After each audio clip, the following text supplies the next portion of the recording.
Hello guys! Welcome to my channel. So ngayon ang isi-share ko sa inyo kung paano ba magsukat, tabas at magtahi ng pang-throw pillowcase netong unan. So ayan guys. So nakagaya niyan, patayo. So dito natin ilalagay yung zipper. So ang pagsusukat nito, dito mismo sa may dugtungan, tsaka dito sa kabila, yun ang kukunin natin. Yung pinakalapad niya. So ang lapad nito ay 25 inches. Then, dito naman, itong kukunin natin, yung pinakadugtungan at yung center nito. So, yan. Pinaka-center niyan.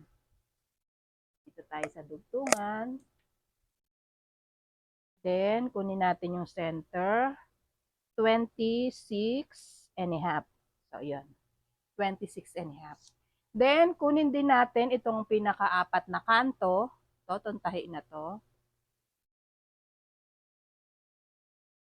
Kunin natin yan kung anong sukat. Yan. So, 3 and a half inch. So, yun yung ating tatabasin. 3 and a half. Set aside muna natin yan. So, ayan guys. Ito yung napili ng aking client, Canadian Cotton. Yan, 96 width to. Nakapold siya. Then, pupold ko uli.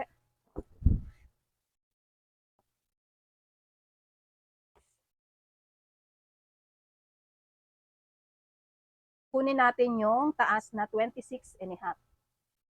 Mag-a-add tayo ng 1 and a half para sa pagkabit ng zipper. Magiging 28.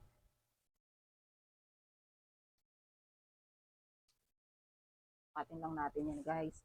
Kasi yung tela kong ginagamit ay continuous.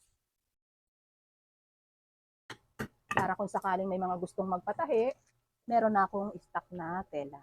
Kunin natin yung 28.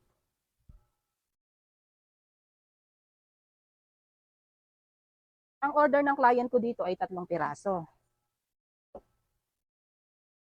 So, kakat natin to.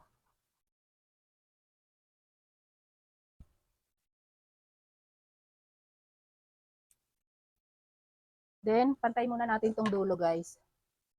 Yan. Tapos, gupitin natin to. Yan. Pabawasan natin tong dulo. Yan, bawasan natin.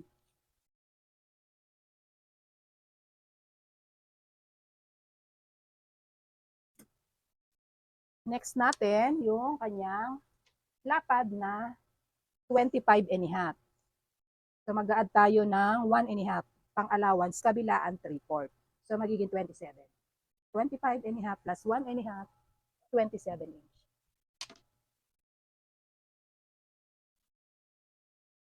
Cut na natin. Yan. So, may 2 piraso na tayo. Ito pa, makagawa pa tayo ng isa. Kasi 3 yung order niya.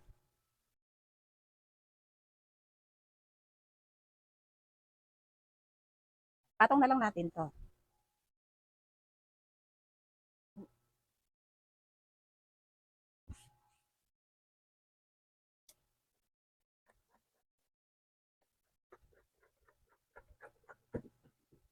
So, yan guys. Meron na tayong 3 piraso. Tatahiin naman natin.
So ayan guys, natapos na natin tahiin yung punda. Ngayon naman, invert na natin. Then, titesting na natin dito sa una ng aking client. So pinadala niya na dito yan para masukatan, para yung gagawing punda ay sigurado na doon sa sukat ng kanyang mga unan ng pangsupa. Sabit na natin. Yung zipper na ginamit ko dito is number 5. Then yung tela naman, premium Canadian cotton. Makapal siya, then hindi nangungupas yung kanyang tela.